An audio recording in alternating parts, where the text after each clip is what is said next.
할렐루야. 우리 옆에 있는 분 서로 인사 나눕시다. 사랑합니다. 축복합니다.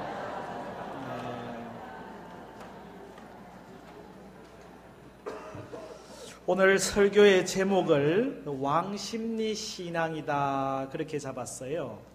왕심리 정신으로 할까, 왕심리 사랑으로 할까 하다가 왕심리 신앙이라는 제목을 잡았는데, 왕심리라는 것은 왕자는 갈 왕자, 간다, 심리를 간다.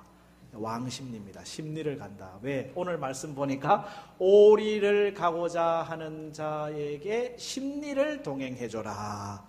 심리를 가는 신앙, 심리를 함께하는 신앙, 왕심리 신앙이라고. 그러고 보니까 동네 이름 중에 왕심리가 있잖아요. 우리 성동구에 가면 왕심리가 있는데, 그 왕심리는 어떤 왕심리일까? 갑자기 궁금해져 가지고 그걸 찾아봤어요. 그래서 그 600년 서울 땅 이름 이야기라고 하는 책이 있는데, 거기 보니까 이 왕심리에 대한 이야기가 있어요. 보통 이제 그 이름들은 다 전해 내려오는 이야기들이 있잖아요. 전설 따라 삼천 이야기처럼 믿거나 말거나. 그 이제 이 왕심리 관련된 이야기는 조선 개국 초에 그 무학대사가 도읍지를 한양에 정하기 위해서, 여기 이제 물색을 하기 위해서 지형을 살피고 있었대요.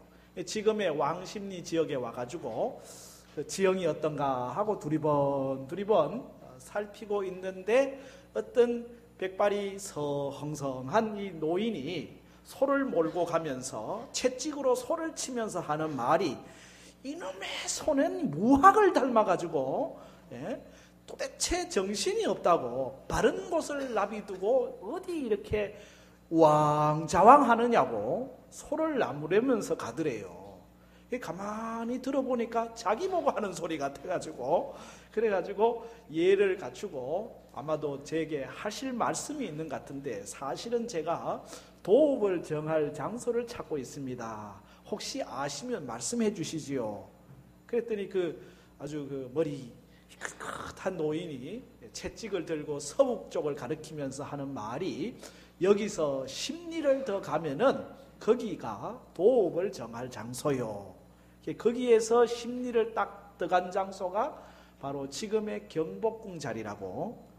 그래서 도읍을 정하고 거기서부터 10리를 더 가라고 했던 그 자리를 그냥 왕십리 이름을 정했대요. 그러고 보니까 왕십리의 왕십리도 가을왕자의 십리예요. 10리를 간다 하는 게 왕십리예요. 왕십리에서 10리를 더 가면은 경복궁 나올 거예요. 그래서 같은 의미라는 생각을 하게 됐습니다. 우리가 지난 시간에 예수님께서 구약에 있는 맹세에 대한 말씀, 헛맹세를 하지 말고 꼭 맹세한 것은 지켜라. 그 말씀을 가지고 예수님은 그것이 더 중요한 게 아니고 하늘로도 땅으로도 예루살렘 성으로도 맹세하지 말고 그리스도인은 아니요.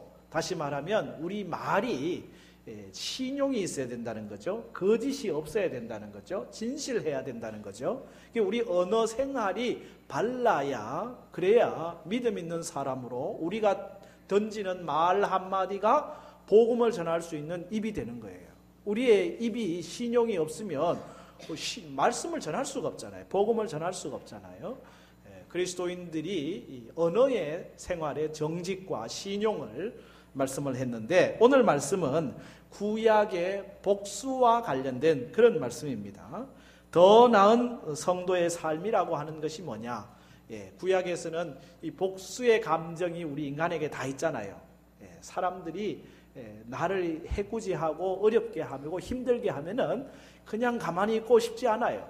복수를 해야지 하는 마음이 인간의 죄성이거든요. 그랬을 때 우리가 어떻게 해야 될 것이냐? 복수의 상황, 복수의 마음이 일어날 때 우리가 어떻게 해야 하는 것이 바람직한 성도의 그리스도인의 삶이냐? 그리스도인의 더 나은 삶에 대한 예수님의 말씀이거든요. 그런데 오늘 말씀을 여러분이 읽어보면서 느꼈겠지만 솔직히 말해서 오늘 이 시대에 이 말씀이 잘 적용이 될 만한 말씀인가? 좀 맞지 않는 말씀 같아요. 양보가 없는 사회잖아요. 손해 안 보려고 하는 시대잖아요. 그런데 거기에서 권리를 포기하라라고 말씀하고 있으니 참 낯선 말씀으로 여겨집니다. 구약 성경에서 이 보복에 대한 말씀이 이렇게 나와 있어요. 오늘 말씀 시작이 38절에 또 눈은 눈으로 이는 이로 갚으라 하였다는 것을 너희가 들었으나 이게 구약의 율법의 말씀 맞습니다.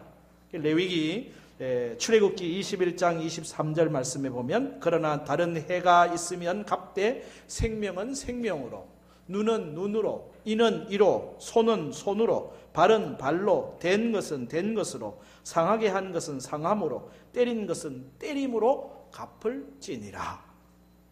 레위기 24장 말씀에도 사람이 만일 그의 이웃에게 상해를 입혔으면 그가 행한 대로 그에게 행할 것이니 상처에는 상처로 눈에는 눈으로 이에는 이로 갚을지라. 남에게 상해를 입힌 그대로 그에게 그렇게 할 것이며. 신명기 말씀도 똑같아요. 19장 21절 내 눈이 긍휼히 여기지 말라. 생명에는 생명으로 눈에는 눈으로 이에는 이로 손에는 손으로 발에는 발로이니라. 한마디로 눈에는 눈 이에는 이. 이 말씀을 일러라면은 참 잔인한 말씀처럼 우리가 들려지기 쉽거든요. 그런데 이 보복법은 인간이 갖고 있는 완악한 마음 때문에 만들어 놓은 법이에요. 인간은 완악해서요, 한 대 맞으면요, 한 대 안 때립니다. 꼭 2대 때리려고 그래요. 2대 맞으면요 화가 나가지고요 3대를 때려요.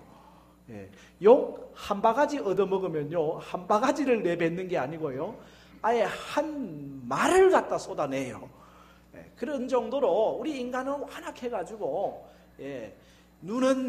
눈으로 상하게 하면 눈이 시퍼렇게 한 개가 시퍼래지면은 상대방 눈 2개를 시퍼렇게 만들어야 직성이 풀리는, 그 인간이 그런 완악함을 갖고 있기 때문에 오늘 이 말씀은 뭘 얘기하냐면은 혹시 너의 눈을 상하게 했느냐? 그럼 눈까지만 상하게 해라. 더 이상 손대면 안 된다.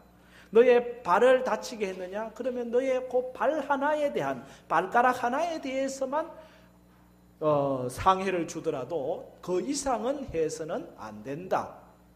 이 구약의 율법의 원리도 사실 깊이 들어가 보면 하나님은 용서하고 자비로우시고 다 덮어주기를 원하지만 인간은 완악하기 때문에 보복하려고 하거든요. 그리고 또 이게 없으면 사람들이, 너도 나도 사람들에게 상해를 입히잖아요. 눈으로 눈을 보상해야 된다 그러면 함부로 상대방의 눈을 안 찌르게 될 거 아닙니까?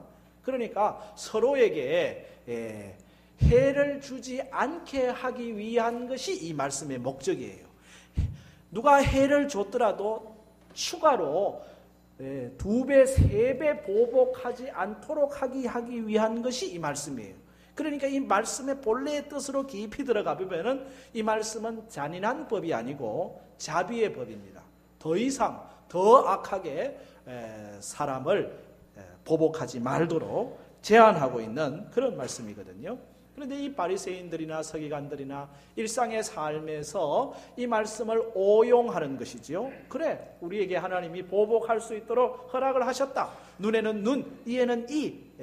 그렇게 보복할 수 있도록 허락된 것으로 생각을 하고 인간의 죄성을 그대로 사용을 하고 있는 것입니다. 죄의 본능을 이 말씀에 근거해가지고 그대로 드러내고 있는 잘못을 범하는 것입니다.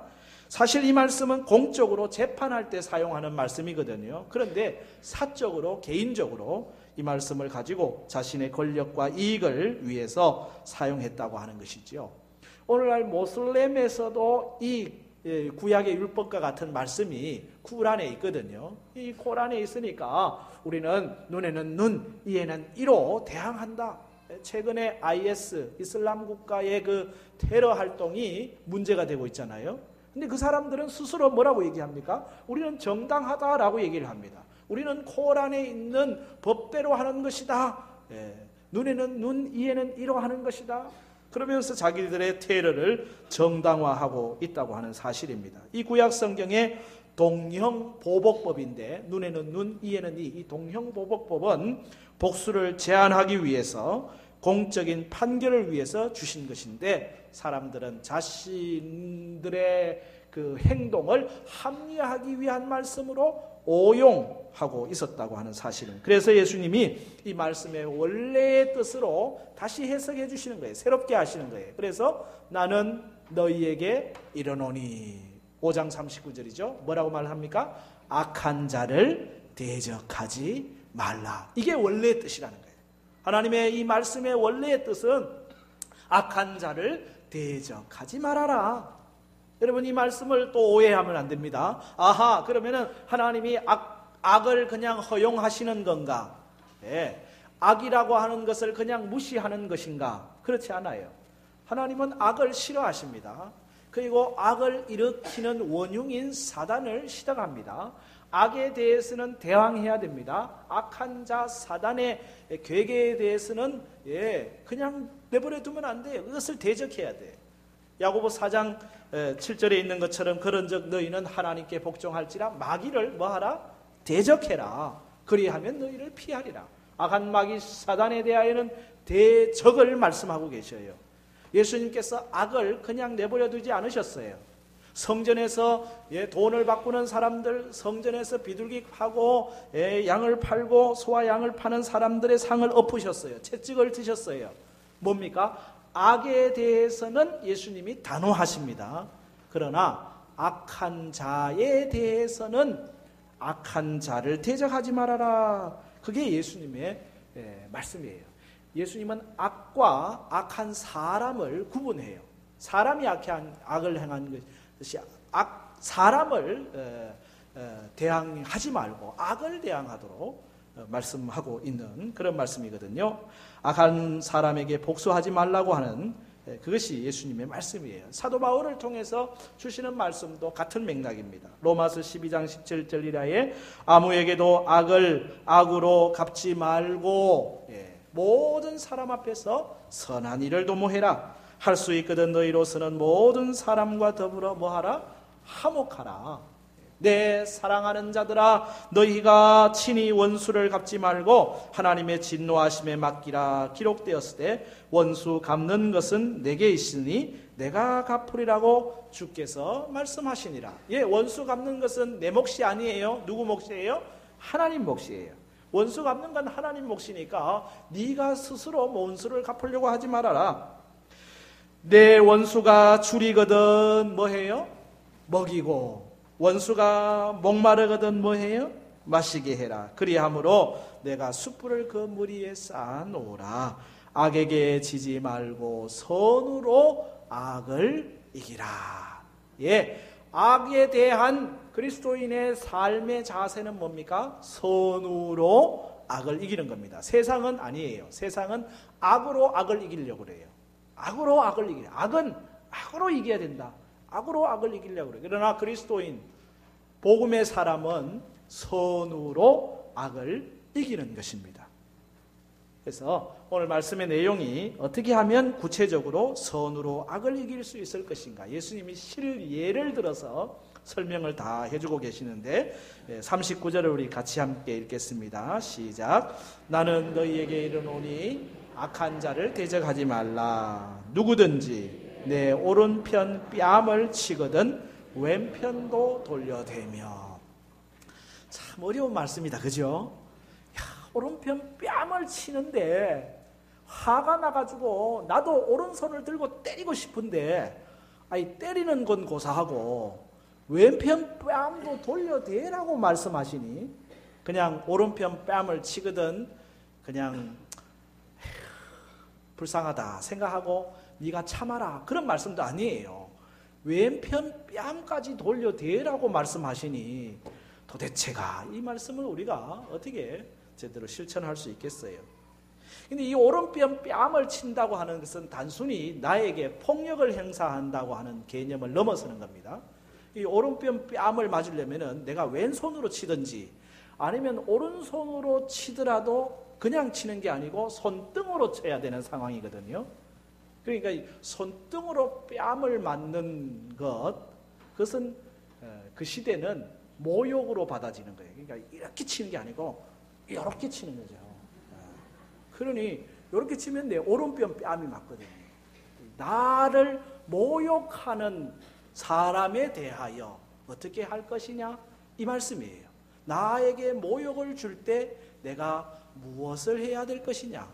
그때에 왼편 뺨도 돌려대라. 그 말은 나를 모욕하는 사람에게 모욕을 받더라도 그 모욕 때문에 스스로 막 분노하지 말고 주님도 모욕을 참으셨는데 하고 모욕을 주거든 그냥 또 모욕을 받으라고 하는 그런 말씀으로 이 말씀이 주는 거죠. 여러분 중국의 선교사로 사역을 했던 허드슨 테일러에 관련된 이야기가 있어요. 허드슨 테일러가 전도를 하기 위해서 하루는 중국에서 선교를 하니까 복장도 중국인 복장을 한 거예요. 멀리서 보면은 중국 사람인지 외국 사람인지 구분이 안 돼요. 강을 건너서 이제 전도를 가기 위해서 배를 한 척 샀어요. 배를 싹스를 주고 그 배를 이제 본인이 타고 가려고 이제 배를 올라탄 거예요. 그랬더니 갑자기 아주 돈 많은 부자 한 사람이 그냥 달려오더니 이 허드슨 테일러를 밀치면서 내가 이 배를 타야 되니까 당신은 내리시오 하고 밀쳐가지고 그래서 이 배에서 꼰드라져가지고 이 갯벌 쪽으로 이렇게 넘어진 거예요.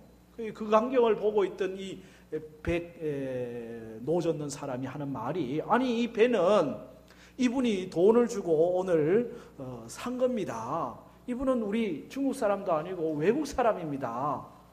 그러고 보니까 진짜 외국 사람이고, 이 사람이 돈을 주고 이 배를 오늘 산 건데, 하고 나니까 얼마나 멋쩍어요. 그러니까 아무 말도 못하고 서 있으니까 허선태일가 옷을 턱턱 털면서 배를 타면서 괜찮습니다. 같이 타고 가시지요. 라고 이야기를 하는 거예요.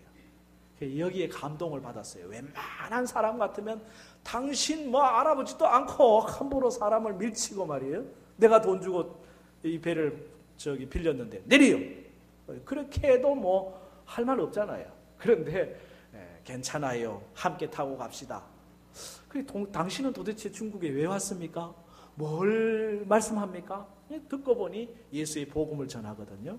예수의 복음을 그분의 행동을 통해서 받게 되었다고 하는 그런 일화가 있습니다. 그렇습니다. 우리를 모욕하고 우리에게 화내고 다짜고짜 따지고 들고 그럴 때 맞대 든다고 하면은 그리스도인의 더 나음이 뭐겠어요? 서기관과 바리새인보다 더 나아야 된다. 예수님 말씀하고 계시는데 그리스도인의 더 나음이 어디에 있느냐라고 하는 것이죠. 사실 이게 쉽지 않아요. 힘든 게 사실입니다. 오늘 우리 시대의 심각한 문제 중에 하나가 뭐냐면은 충동 조절 장애거든요. 여러분 뉴스를 보시잖아요. 양주에서 그 보증금 5천만 원 그거 줘야 되는데 그거 안 준다고. 그분한테는 진짜 소중한 거죠. 정말 소중한 거예요. 그런데 그것 때문에 자기 몸에 신화를 부리고 불을 질러가지고 그래가지고 마트도 타고 본인 생명도 잃어버렸어요. 아무리 중요해도 자기 생명보다 중요해요. 그 속에서 일어나는 충동, 분노가 조절이 되질 않으니까 그런 끔찍한 일들이 일어난 거 아니겠어요? 포항에서 자기 더 이상 안 만나준다는 애인, 나를 더 이상 안 만나줘? 화가 나가지고 그냥 차로 그냥 사람 서 있는데 밀고 들어가 버리는 거예요. 건물 안으로 그냥 사람이 뒤로 밀려 들어가는 그런 사건, 영상으로 뉴스로 나오는 거 혹시 보셨었겠죠? 고속도로에서 운전해 가는데 끼어들기 안 해줬는지 어쩐지 차가 멈춰서 가지고는 앞에 세워놓고는 삼단봉 들고 나와가지고는 막 두드려 깨는 장면을 보셨잖아요. 이 분노 조절, 충동 조절이 실패하는 일들이거든요. 그 외에도 국제시장 방화 사건이라든지 노원 주차장 시비 사건이라든지 다 그런 맥락이에요. 오늘 이 시대에 내가 막 나를 모욕을 주고 나를 힘들게 하는 사람들에 대해서 막 일어나요. 과도하게 일어나는 그런 현상들이 지금 발생하고 있는 그런 시대거든요. 이런 상황에서 우리 그리스도인들도 사실은 예외가 아닐 거예요. 똑같은 마음이 일어나고요. 똑같은 막 분노가 충동이 일어날 거예요. 그때 나를 모욕하고 나를 그렇게 힘들게 할 때 우리가 뭘 해야 될 것이냐. 그때 우리가 주님의 십자가를 생각하는 거죠. 최일도 목사님의 밥 짓는 시인 퍼주는 사랑이라는 책에 보면은 부부 십계명이 나오는데 그 중에 하나가 뭐냐면은 둘이 동시에 화내지 말라. 부부가 서로 다툴 일이 있더라도 남편이 화를 내거들랑 가만히 있다가 끝나면은 그 다음에 화를 내더라도 동시에 화내지 말라. 이게 부부 십계명 중에 하나 있더라고요. 여러분 예수님은 자기를 때리고 욕하고 모욕하는 사람들에게 침묵하시잖아요.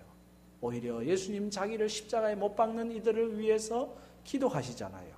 주여 저들의 잘못을 용서하옵소서. 저들이 알지 못하여 합니다. 자기를 모욕하는 사람들을 위해서 예수님이 오히려 침묵하시고 기도하시는 모습. 우리를 모욕할 때 우리는 결국은 십자가 보는 거예요. 예수님을 생각하는 거예요. 그러면 내 안에서 주여 또 한 번 하고 주여 또 한 번 하고 주여 3번 하다 보면은 쿵쿵거리던 심장이 좀 자자앉아요.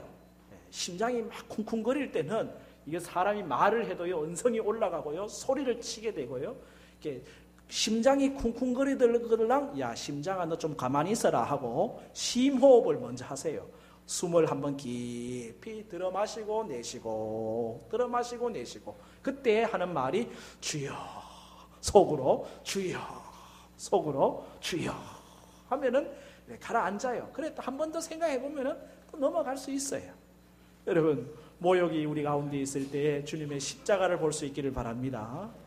그것이 오늘 우리 주님이 말씀하시는 거예요. 이게 복음의 더 나은 삶인 거거든요. 두 번째 예를 들어서 설명합니다. 우리의 권리를 빼앗으려 할 때는 어떻게 해야 될 것이냐. 여러분 40절 말씀을 같이 읽겠습니다. 또 너를 고발하여 속옷을 가지고자 하는 자에게 겉옷까지도 가지게 하며. 여러분 고발해서 속옷을 가지고 가요. 왜 하필이면 속옷일까? 겉옷도 아니고.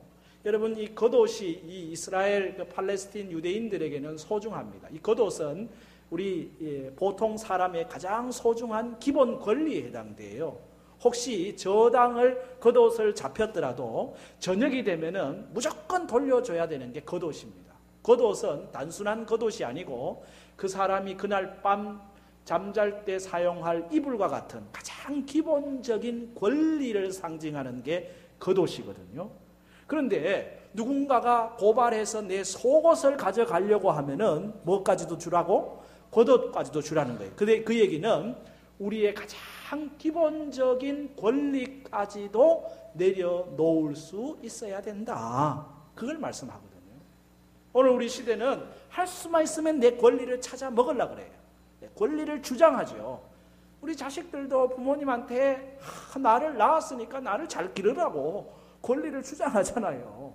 남편은 아내에게 권리를 주장하고 아내는 남편에게 권리를 주장하고 국민은 정부를 향해서 권리를 주장하고 권리를 주장하는 일들이 많잖아요. 다 내 권리는 철저하게 지키려고 하는 것이 오늘 우리의 기본 삶의 태도잖아요. 그러나 예수님은 뭘 말씀하시는 겁니까? 속옷을 가지고자 하는 자에게 겉옷까지도 내어줘라. 겉옷은 나의 가장 기본적인 권리지만은 그러나 그 권리까지도 내어줄 수 있어야 된다. 내 권리를 주장하기보다는 오히려 남의 권리를 더 존중해 주는 것, 그것이어야 된다. 여러분 예수님께서 예수님 자신이 권리를 갖고 계신 그 권리를 주장했다고 생각해 보세요. 나는 하나님의 아들인데 내가 굳이 사람이 돼야 됩니까? 내가 십자가에 죽어야 됩니까? 예수님이 자기 권리만을 주장했다고 하면은 우리에게 구원은 없어요. 생명은 없어요. 영원한 천국은 없는 거잖아요. 그러나 예수님은 자기 권리를 철저하게 내려놓으셨습니다. 빌립보서 2장 5절 이하의 말씀처럼 너희 안에 이 마음을 품으라. 곧 그리스도 예수의 마음이니 그는 근본 하나님의 본체이시지만은 하나님과 동등됨을 취할 것을 여기지 아니하시고 오히려 자기를 비우셨습니다. 종의 형체를 가지셨습니다. 사람들과 같이 되었습니다. 사람의 모양으로 나타나셨습니다. 자기를 낮추셨습니다. 죽기까지 복종하셨습니다. 십자가에 죽으셨습니다. 예수님이 철저하게 내려놓은 거잖아요. 예수님이 갖고 있는 권리에 하나도 남김없이 다 내려놓으시는 삶, 그게 예수님의 삶이고 오늘 우리 그리스도인의 삶이란 우리의 권리를 빼앗으려고 할 때 예수님처럼 뭐 한다? 내려놓는다. 옆에 있는 분들한테 인사합시다. 저도 내려놓겠습니다. 너무 내 것 찾으려고 주장해서 막 움켜쥐려고 그렇게 하지 말고 참 내려놓는 거죠. 그리스도인의 윤리란 무슨 윤리냐? 기득권 포기의 윤리예요. 장로의 신학대학 교수로 계셨던 강사문 교수님이 교수 세평에 쓰셨던 글인데 기득권 포기의 윤리. 내가 갖고 있는 기득권이 있어요. 그러나 그 기득권을 포기하는 윤리, 그게 기독교 윤리예요. 복음적 삶의 태도라고 하는 거거든요. 저는 그 글을 읽고 감동을 받았어요. 그런데 사실은 그 글보다 그분의 삶이 더 기득권 포기의 삶을 살아요. 교수로 갖고 있는 권리가 있거든요. 주장할 수 있는 게 있거든요. 그러나 그분은 하나도 그걸 주장 안 해요. 언제나 낮아지고 겸손하고 베풀고 그분 교수 연구실에 제가 한 2년 동안 조교로 이렇게 함께 섬기면서 학생들이 드나들고 직원들이 드나들고 많은 사람들을 대하고 가르치는 모습을 보면서 그분은 철저하게 낮아지고 철저하게 베풀고 자기 주머니로 들어가는 건 하나도 없어요. 다 나눠주고 또 나눠주고 베풀고 기득권 포기의 윤리라고 하는 이 글을 쓰시기에 가장 합당한 분처럼 보여졌거든요. 내 권리를 빼앗으려고 할 때 철저하게 내려놓으신 예수님처럼 내려놓기를 사는 겁니다. 세 번째 실예를 말씀하고 있어요. 하기 싫은 일을 시킬 때 여러분 어떻게 하겠습니까? 여러분한테 억지로 뭔 일을 시켜요. 어떻게 해야 될까요? 그게 오늘 41절 말씀이거든요. 함께 읽습니다. 또 누구든지 너로 오리를 가게 하거든 그 사람과 심리를 동행하고, 여기 억지로라고 하는 말은 하기 싫은 일을 얘기하는 거예요. 여러분한테 억지로 오리를 가자고 그럽니다. 오리만 가져. 억지로. 나는 지금 피곤해. 나는 힘들어. 시간도 없어. 이런저런 사정도 있어. 다 안 돼. 그런데 오리만 가달라고 억지로 시켜요. 그럴 때 우리가 어떻게 해야 되느냐? 그때 왕심리 하라는 겁니다. 심리를 가져라. 덤으로 하나를 더 해줘라. 그게 지금 예수님의 말씀 아니겠어요? 하고 싶은 일은 심리가 아니라 백리라도 하지요. 하기 싫은 일은 어렵습니다. 힘듭니다. 짜증이 납니다. 그래서 마지 못해서 의무감에 할 수도 있습니다. 그러나 오리를 가는 것, 의무감에 오리를 가는 것도 잘하지만은 그러나 덤으로 심리를 가져라는 거예요. 의무감에서 마지 못해서가 아니라 진정한 마음에서 하라는 말씀이죠. 직책 때문에 어쩔 수 없어가 아니라 자원함으로 하라는 말씀이죠. 우리는 때로 부당한 강요를 받을 때가 있습니다. 꼭 내가 하지 않아도 될 일이고 내가 반드시 해야 할 의무도 없습니다. 그런데 내가 그 일을 해야 한다면은 억울하고 속상합니다. 왜 나만 가지고 그래? 다른 사람도 있잖아. 왜 나한테 전화하고 왜 나한테 부탁하고 왜 나보고 자꾸 하라 그러지? 좀 억울하기도 하고 불쌍하기도 하고 속상하기도 하고, 직장에서도 그렇고 가정에서도 그렇고 교회에서도 그런 일들이 있죠. 억울한 일이 있습니다. 억지로 자꾸 나한테 뭔가를 시켜요. 그때 하기 싫은 일임에도 불구하고 최선을 다하라고 하는 거예요. 하기 싫은 일을 시킬 때는 뭐 한다? 왕심리한다. 할렐루야. 왕심리하는 거예요. 심리까지도 가겠다고 하는 그거잖아요. 5가지 일을 시키면 10가지를 해내는 거죠. 아내가 남편에게 이것저것 부탁해요. 그러면 그것저것에다가 더하기 1가지를 더 하는 거죠. 아내가 남편에게든지 남편이 아내에게도 부탁을 해요. 아내가 남편을 위해서 이것저것 하고 더하기 조금 더 하는 거예요. 덤으로. 여러분 시장에 가가지고 뭐 사는데 덤으로 주면 좋아요, 안 좋아요?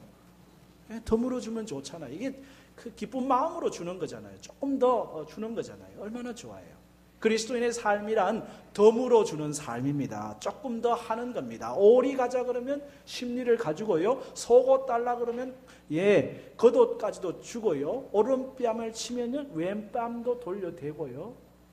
그리스도인의 더 나은 삶이라고 하는 것이 바로 그런 것 아니겠어요? 그리고 오늘 마지막으로 4번째 한 가지 더 신뢰를 들고 있는 말씀, 우리의 재물을 축내려고 할 때 어떻게 할 건가? 42절 말씀 같이 읽습니다.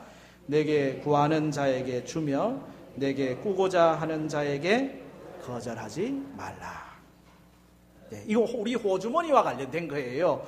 이게 쉽지 않습니다. 구하고 꾸고자 하는 자를 외면하지 말라고 하는 말씀이에요. 이 말씀을 또 여러분이 잘못 해석을 해가지고 오늘 목사님이 구하는 자에게 주고 꾸고자 하는 자에게 거절하지 말라 그랬으니까 김 집사님한테 가서 이 집사님한테 가서 돈 좀 꿔주세요.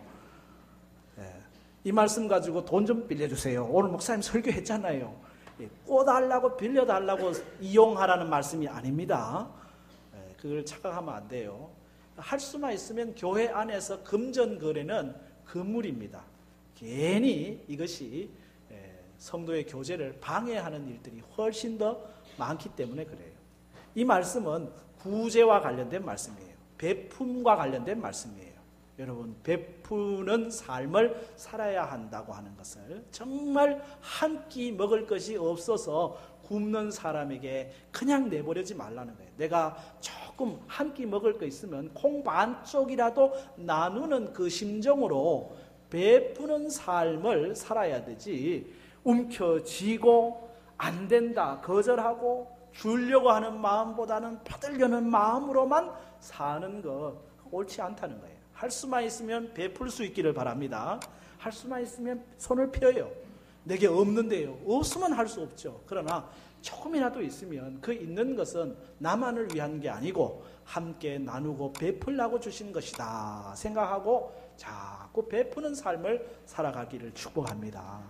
저희 아버님도 목회를 하시면서 하여튼 베풀고 싶으셔가지고 근데 뭐 베풀 게 있어야 베풀죠. 그래 혹시 누가 조그만한 거라도 하나 가져오면요 절대 그 자리에서 풀지를 않아요. 포장채 그대로 선반 위에 올려놔요. 완전히 그림의 떡입니다. 왜? 누군가 이걸 누굴 주지? 그러니까 어디 들어오면은 이게 우리 집에 들어오는 게 아니고 이게 다시 돌아가는 거예요. 그냥 통과하는 거지. 아무 의미가 없어요. 제 동생은 그게 아주 마음에 묻혔나 봐요. 자기는 뭐 집에 선물 오면은 제일 먼저 하는 일이 확 뜯는 거래. 뜯어가지고 일단 맛이라도 보고 그거 있으면 남은 거 있으면 주고 하여튼 한 번도 구경만 하고 아이고 좀 맛있는 건데 구경만 하고 한 번도 못 먹어가지고 막 뜯는 게 이제 자기는 첫 번째 하는 일이라고. 이게 베풀 수만 있으면 얼마나 좋아요. 저도 할 수만 있으면 좀 베풀고 나누고 싶은데 그래서 어디 누구 방문하러 가면은 제 아내한테 묻죠. 뭐 줄 거 없나 하고 또 뭐 줄 거 없나 하고 물을 거죠. 아예 미리 묻기도 하고. 여러분 할 수만 있으면 많이 베푸시기를 바랍니다. 주는 사람이 복 있는 사람이에요. 누가복음 6장에 말씀하시죠. 주라. 주면 어떻게 될까요? 그리하면 하나님께서 너희에게 줄 것이니. 주는 사람에게 하나님이 주시는데 어떻게 주느냐? 곧 후이돼요. 그러니까 깎아주는 게 아니에요. 이렇게 살 깎아주시듯이 쌀을 깎듯이 봉두로 그죠? 후이됩니다. 그리고 된 걸로 끝나지 않고 그 다음에 눌러요. 또 빈틈이 없이 눌러요. 누르다가도 또 안 되면 또 어떻게 해요? 흔들어요. 흔들어 가지고 거기에다가 그 다음 어떻게 해요? 넘치도록 하여 어떻게 준다고요? 내게 안겨주리라. 할렐루야. 이 하나님이 법칙이에요. 여러분 주면은 내 곳간 안에서 내 주머니에서 사라지는 것 같죠? 아니요. 하나님은 주라. 그리하면 너희에게 후이되어 누르고 흔들어 넘치도록 하여 너희에게 안겨주리라. 너희의 헤아리는 그 헤아림으로 너희도 헤아림을 도로 받게 될 것이라는 거예요. 우리가 많이 베풀면 하나님이 더 많은 것으로 채우신다고 하는 것이거든요.